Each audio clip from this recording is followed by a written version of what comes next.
Un error que provocó un eventual sobreprecio en el cobro de las cuentas de la luz fue el tema de la semana.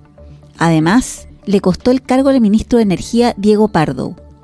Los hechos se desataron luego de que la Comisión Nacional de Energía reveló en un informe preliminar la falla en el método de cálculo de las tarifas de electricidad que el ministerio no identificó a tiempo y que sí o sí afectó al bolsillo de la ciudadanía, o sea, de todos nosotros.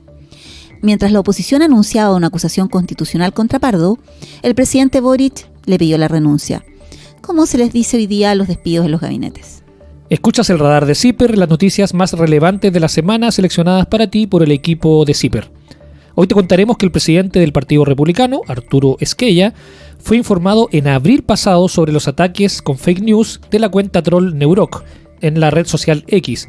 Y también hablaremos sobre la palabra de la semana, parásitos, que fue como llamó Cristian Valenzuela, el asesor de José Antonio Kast, a los funcionarios públicos. Además, hablaremos sobre el Tricel, que le cerró las puertas definitivamente a la candidatura de Daniel Jadwe. También te vamos a contar que el alcalde de Puente Alto, Matías Toledo, detectó en un sumario interno que un empleado de la corporación hacía material gráfico para Renovación Nacional durante su jornada laboral.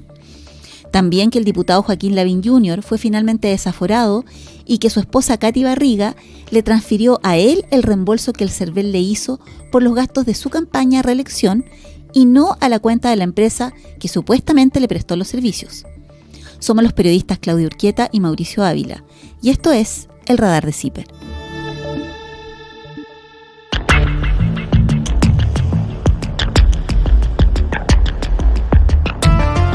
Partimos con una de las noticias de la semana, ¿no? Que durante los últimos 3 años los cobros de las cuentas de luz, Claudia, han registrado una alza indebida que ha tenido que ser pagada ¿por quién? Por la ciudadanía.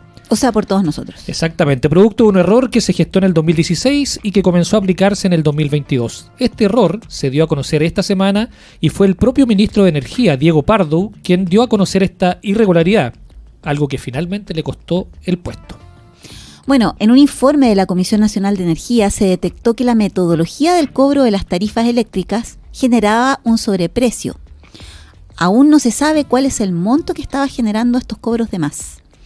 El ahora exministro anunció que a partir de enero de 2026 las cuentas de luz van a registrar una rebaja promedio del 2% para compensar estos cobros excesivos que estábamos pagando los ciudadanos, digamos. Si bien la Comisión Nacional de Energía identificó este error, ¿no? Es responsabilidad del Ministerio de Energía detectar las anomalías que pueda haber en estos cálculos, pero la actual administración recién lo hizo durante su último año de gobierno. Bueno, la salida del ministro se suma a la lista de exministros que cayeron en este periodo, como Giorgio Jackson, Isquia Siches o Maya Fernández. Ahora, el ministro Álvaro García quedó a cargo de la cartera de Energía y Economía. Recordemos que García llegó a Economía en agosto recién pasado. Para reemplazar a Nicolás Grau, que pasó a Hacienda, ¿no? Exactamente. En unos segundos te vamos a contar sobre las controversias en las que han estado envueltos el comando de José Antonio Kast y el Partido Republicano. ¿Te gusta el trabajo que hacemos en CIPER? Entonces te invitamos a apoyarnos. Hazte socio, hazte socia y ayúdanos a seguir investigando. Estás escuchando El Radar de CIPER. Hace unas semanas, en este mismo espacio, hablábamos sobre Neuroc, una cuenta troll que se destaca por difundir fake news en la red social X, antigua Twitter, en contra de personeros del gobierno, de las candidatas presidenciales Janet Jara y Evelyn Matei, incluso sobre la diputada Taryn Koopman del Partido Libertario, que es de la tienda de Johannes Kaiser. Un reportaje de CIPER reveló esta semana a Claudia que el presidente del Partido Republicano, Arturo Esquella, estaba en conocimiento sobre estos ataques, atención, desde abril de este año. Bueno, para hablar sobre esto nos acompaña la periodista Macarena Segovia, que nos va a contar detalles sobre cómo fue que Arturo Esquella supo de Neuroc y qué hizo con esta información. Esta semana se conocieron más antecedentes respecto al caso de las cuentas troll de X que han atacado a diversos personeros políticos. Una nueva prueba fue presentada en la causa por injurias graves en contra de Ricardo Inayman, quien Televisión identificó como quien estaba detrás de la cuenta Neuroc. Esta vez se trata de al menos 3 conversaciones que tuvo la denunciante con Arturo Esquella, quien es el presidente del Partido Republicano. En una de estas conversaciones, que ocurrió en la sede del partido de José Antonio Kast, ella, la denunciante, hizo entrega de documentación y además le advirtió directamente al presidente de Republicanos del actuar de esta cuenta Neuroc y además le reveló el nombre de la persona que estaba detrás de esta cuenta. Además le pidió ayuda para que éste parara con el distinto actuar y los ataques que tenía en contra de ella. Lo importante de esta información es que meses antes de que, por ejemplo, ocurrieran los ataques a Evelyn Matei, a través de esta fake news de que ella podía tener la enfermedad de Alzheimer, Arturo Esquella ya sabía de esta cuenta y de la difusión de información falsa. ¿Qué ha pasado con esta cuenta de Neuroc en estas últimas semanas después que se reveló el nombre de este sujeto? Bueno, la cuenta se ha mantenido activa, pero de forma intermitente se ha ido cerrando cada cierto tiempo, pero continúa publicando información en contra del gobierno y también de otros candidatos que compiten contra Kast. Además, y es importante recalcar que este nuevo antecedente nos abre otra pregunta, y es, ¿qué hizo Esquella con la información que recibió en abril y qué ha hecho también el Partido Republicano luego de que CIPER revelara que Neuroc, en una conversación, nombró que tenía conversaciones constantes con el community manager de José Antonio Kast? Bueno, y el Partido Republicano ha estado en el ojo del huracán por declaraciones controversiales, justamente a menos de un mes de las próximas elecciones. El candidato José Antonio Kast dice en su programa de gobierno que realizará un recorte fiscal de 6.000 millones de dólares. Pero hasta el día de hoy no ha aclarado qué es lo que hará para concretar un reajuste de esta envergadura, aunque se ha justificado señalando que si da algún detalle, el gobierno actual hará todo lo contrario en la ley de presupuestos para impedir que sus ideas se materialicen. También advirtió que despedirá a los, según él, 100.000 funcionarios públicos que la administración de Boric ha contratado, lo que costeará la mitad de los 6.000 millones de este recorte anunciado en su programa de gobierno. Claro, y aunque el candidato Kast asegura que los 100.000 funcionarios son operadores políticos, la verdad es que hasta ahora no ha revelado de dónde viene esa cifra. La Dirección de Presupuesto negó estas aseveraciones y estas cifras, y el Consejo por la Transparencia, que justamente es el organismo encargado de registrar y revisar las contrataciones del Estado, y que además es presidido por Natalia González, que es cercana a la UDI, informó que entre 2022 y 2023 se han contratado solamente 9.400 empleados públicos. La pregunta que cabe aquí es si estos efectivamente son operadores políticos. El Consejo para la Transparencia dijo que el 53% corresponden al gobierno central. Unos 5.000 aproximadamente. Estos serían, y el gobierno central se refiere a ministerios, subsecretarías, ¿cierto? Pero la otra parte son funcionarios de la salud y personal de las municipalidades. Por ejemplo, que se han trasladado a los SLEP, que son los nuevos servicios locales de educación pública. Pero Claudia, lo que realmente marcó la agenda esta semana fueron más bien las palabras de Cristian Valenzuela, que es el principal asesor de José Antonio Kast, quien en su intento por justificar esto que estamos hablando, ¿no? El despido de estos 100.000 funcionarios públicos, en una columna de opinión para La Tercera calificó de parásitos a los funcionarios públicos que tienen, según él, y estoy citando, ¿no?, al Estado podrido y se alimentan de él.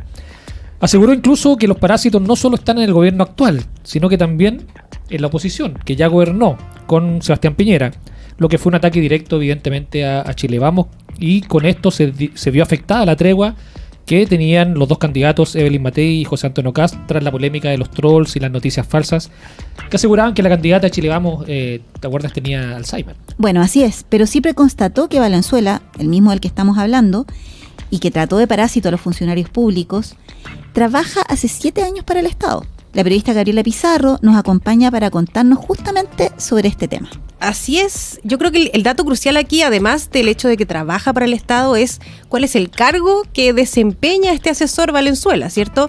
Fue el medio Fast Check el que reveló que Cristian Valenzuela trabajó en el sistema de alta dirección pública en 2024, que es justamente el organismo que está encargado de seleccionar a quienes aspiran a entrar al aparato estatal, ¿cierto?, a través de un concurso público. Valenzuela, entonces, es parte de este panel de expertos que son los que evalúan a los postulantes y quienes pueden llegar a percibir un sueldo de hasta 2,3 millones de pesos mensuales, ¿ya? Y lo que pudimos constatar nosotros en el reportaje es que Valenzuela no solo el 2024 fue parte de este panel, sino que lo ha sido desde el año 2018. Es decir, lleva más de 7 años seleccionando personas para cargos públicos. Además, logramos constatar que ha participado en al menos 23 concursos para nombrar a funcionarios, por ejemplo, en los servicios locales de educación pública, en la JUNAEB, la Superintendencia de Pensiones, entre otras instituciones, incluyendo un proceso que está en curso actualmente para elegir al futuro subdirector de la Agencia Nacional de Ciberseguridad. Pero finalmente la presencia de Valenzuela en el Estado es solamente el 2018 o hay más historia con él y el Estado? Hay antecedentes y juzguen ustedes. Fue jefe del gabinete del diputado Rodrigo Álvarez de la UDI, que presidió la Cámara entre el año 2009 y el 2010. Después se mantuvo como jefe de gabinete cuando este diputado pasó a ser subsecretario de Hacienda, y lo mismo en 2011 cuando este exdiputado pasó a ser ministro de Energía. Todo esto bajo el primer gobierno de Sebastián Piñera. Después, cuando él ya estaba en este cargo como evaluador en el sistema de alta dirección pública, trabajó en la elección presidencial pasada, la que ganó Boric, como asesor para Kast y para el Partido Republicano, donde ganó más de 33 millones de pesos en solo 4 meses, que es lo que dura una campaña, ¿cierto? Incluyendo la segunda vuelta. O sea, estamos hablando de un sueldo de más de 8 millones de pesos mensuales, todo pagado con recursos fiscales. Entonces aquí estamos hablando claramente de un operador político que ha tenido una carrera trabajando para el Estado en cargos que son políticos, porque Valenzuela es abogado, no es experto en energía o en economía, que son los ministerios en los que fue jefe de gabinete. Básicamente fue seleccionado por su capacidad de operar en el mundo, como decíamos, político, que es lo que justamente él critica. En el próximo bloque vamos a hablar sobre Daniel Jadwe y su nuevo intento para salvar su candidatura. Si te gusta el trabajo de CIPER, puedes apoyarnos. Hazte socio, hazte socia y ayúdanos a seguir investigando.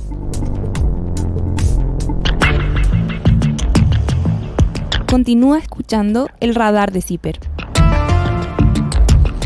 Ahora nos vamos al otro extremo del espectro político, porque el Tribunal Calificador de Elecciones le cerró la puerta definitivamente a la intención de Daniel Jadwe de llegar al Parlamento en el próximo periodo legislativo. El máximo organismo electoral del país, rechazó la apelación del exalcalde, así que ya es un hecho. No estará en la papeleta el 16 de noviembre próximo. Hay que reconocerle, sí, Claudia, a Daniel Jadwe la perseverancia en insistir en postular al Congreso, ¿no? Sí, muy perseverante Jadwe. Y hay que considerar que él está siendo investigado por el caso Farmacias Populares. De hecho, hace varias semanas el Ministerio Público lo acusó de fraude al fisco, administración desleal, estafa y un delito concursal. Y cuando se presentó esta acción judicial, el CERVEL se encontraba cerrando el padrón electoral. Es por eso que Jadwe fue excluido del padrón, ya que la norma prohíbe explícitamente que quienes estén acusados penalmente puedan ser candidatos o incluso puedan votar.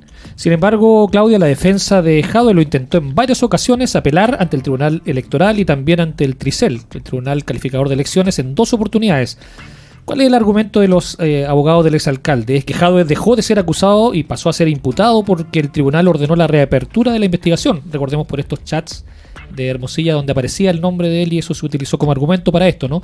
Y eso hizo que la acusación del Ministerio Público quedara finalmente sin efecto, y por este retraso judicial la defensa vio una ventanita por la cual, a través de la cual argumentar para poder solicitar la incorporación nuevamente al padrón electoral. Bueno, pero la ventanita finalmente se cerró porque el TRICEL declaró inadmisible esta última solicitud. Entonces Jadwe no va a poder postular al Congreso. Ahora lo que cabe preguntarse es si él se va a quedar de brazos cruzados. Vamos a seguir estando atentos al caso porque puede que Jadwe acuda al Tribunal Constitucional.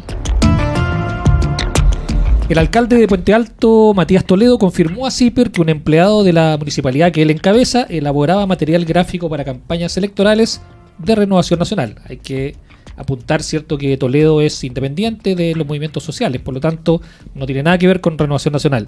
Para quienes trabajaba este funcionario, para Manuel José Osandón, para Francisco Rego, Germán Codina, Carla Rubilar y otros representantes de Renovación Nacional. El problema es que lo hacía durante su jornada laboral y en los computadores municipales.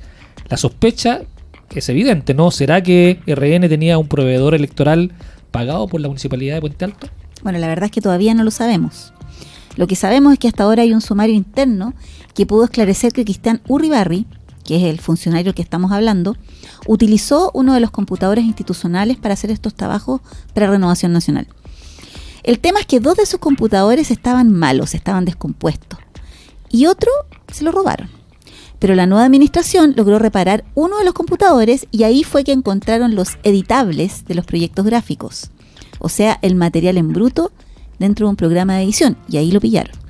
En este sumario se le imputa a Urribarri, que es, como tú decías, el nombre de este funcionario, de ser responsable de la destrucción de bienes municipales, estos computadores de los que estamos hablando, y además de graves faltas a la probidad, por usar bienes municipales para fines distintos a su tarea para la cual fue contratado, y además por hacerlo en su jornada laboral.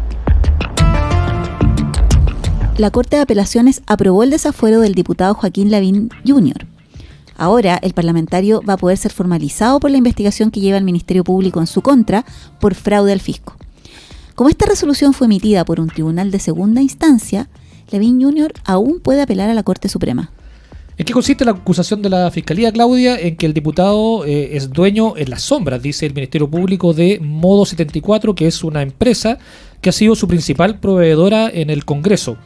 Lavín, por cierto, ha negado ser el dueño de esta empresa, pero la Fiscalía acreditó en su acusación que el diputado mantiene registro de los ingresos y egresos de esta empresa en su teléfono personal y en su computador.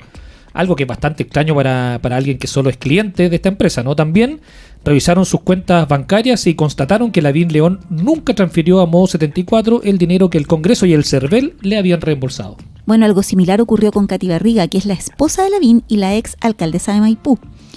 Según un reportaje de CIPER, un informe de la Contraloría sostiene que Barriga rindió boletas a nombre de Modo 74, esta empresa de que estábamos hablando, que es de mensajería electoral, al CERVEL durante su campaña de reelección. El CERVEL le reembolsó, pero este reembolso Barriga no lo transfirió al dueño de Modo 74, sino que le transfirió el dinero a su esposo, o sea, a Lavín Jr. Y otra noticia. La Fiscalía Oriente habría entregado a la fiscal regional de Valparaíso, Claudia Peribancic, quien es la que está investigando las causas sobre Verónica Sabaj y Antonio Ulloa, más de 20 nuevos chats del teléfono de Luis Hermosilla con destacados colegas de su confianza. Estamos hablando de Samuel Donoso, por ejemplo, Gabriel Saliasnik, Mario Vargas, además de exministros de Sebastián Piñera como Claudio Alvarado y Andrés Chadwick. Y además, la fiscal metropolitana Oriente, Lorena Parra. Estas conversaciones están siendo analizadas por los peritos a cargo de la fiscal Peribancic.